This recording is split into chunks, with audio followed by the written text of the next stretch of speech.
بسم الله الرحمن الرحیم. ټولو ناول میا صاحب ته د کتاب مبارکي ویم.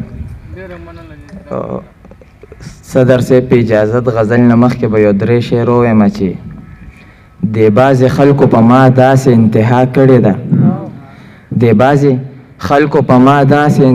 کړې ده اول مې مړ کړي بیا مې وروستو جنازې له راځي. مننه.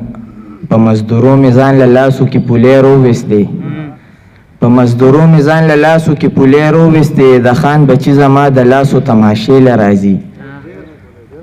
مننه. او په سپینو زنداني شومه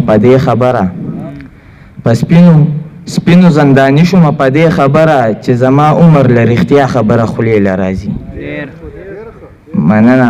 غزل مطلب ده چې په خاوره د پښتون کې چې نارونه سوځېدل زمونږ د مړونو داستارونه سوځېدل. مننه. ټول خلک و خاموش اړو چې غږ کولی نه شو باګرامه ستا د غېږې بازارونه سوځېدل. مننه. ټول خلک و خاموش اړو چې غږ کولی نه شو باګرامه ستا د غېږې بازارونه سوځېدل.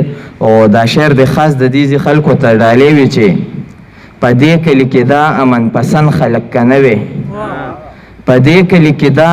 پسند خلک که نه وی یقینو که زمونږ به لاشونه سوځېده. مننه جي. په دې کلي کې دا امن پسند خلک که نه وی یقینو که زمونږ به لاشونه سوځېدل. او دولي عبدالرحمن بابا مزار هم کندر کو د ډیرو مشرانو دیوانونه سوځېدل. مننه. پرون چې راته تا کتل محبوب شغلبارې تپوې نه وي زمونږ نظرونه سوځېده. مننه. پرون چې راته تا کتل محبوب شغلبارې تپوې نه وي زمونږ نظرونه سوځېده. او مقطع شعر دی. فطرته په لاهور کې چې خندا او خوشحالي وه په هغه ورځ زما د کور ورونه سوځېدل. ډېره مننه.